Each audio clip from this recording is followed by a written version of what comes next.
భయపడగాకండి. వాక్యం తెలిసిన మీరు వారికి ఏం చెప్పాలి? మీరు బుద్ధి చెప్పాలి.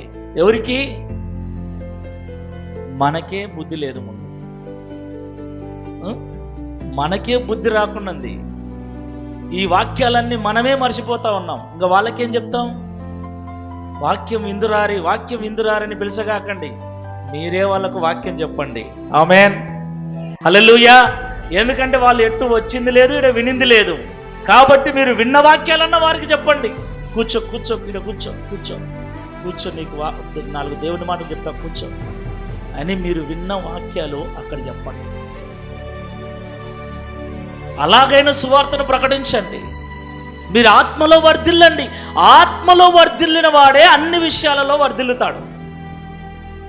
ఆత్మలో వర్ధిల్లకుండా అన్ని విషయాలలో మీరు చేయొద్దండి. ఆరోగ్యము కానీ, ఐశ్వర్యము కానీ, అన్ని విషయాలలో నేను వర్ధిల్లాను అన్న వాళ్ళు చేయొద్దండి. ఏమి ఆరోగ్యము సంపూర్ణంగా ఉంది, ఆర్థికంగా సంపూర్ణంగా ఉన్నాను, ఎందుకంటే యాదో ఒకటి ఉంటుంది మనకు. ఇది ఉంటే అది ఉండదు, అది ఉంటే ఇది ఉండదు. ఆత్మలో వర్ధిల్లిన వాని ఆలోచన విధానమే వేరు. ఆత్మలో వర్ధిల్లిన వాని మాట తీరే వేరు. ఆత్మలో వర్ధిల్లిన వాని ప్రవర్తన, సమర్పణ, ఆ జీవిత విధానమే వేరు. ఎవరి గురించి ఆలోచించడు, ఎవరి మాటలు పట్టించుకోడు. ఆత్మలో వర్ధిల్లిన వాని తత్వము దేవునికి సంబంధించి నడుచుకుంటాడు. దేవుడు అలాంటి వానిని అన్ని విధాలుగా ఆశీర్వదించడానికి సిద్ధంగా ఉన్నాడు. ప్రైజ్ ది లార్డ్, హల్లెలూయా.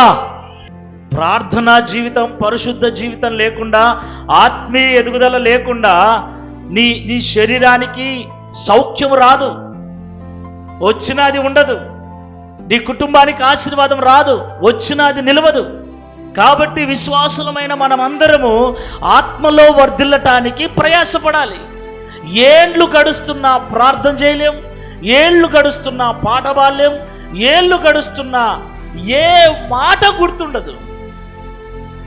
ఒక్క వాక్యం చెప్పమంటే ఏది గుర్తుండదు. ఏళ్ళు గడుస్తున్నాయి దేవుని నమ్ముకొని. ఏం వర్ధిల్లుతున్నాం మనం?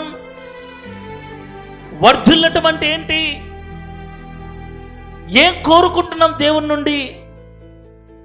ఆలోచించండి.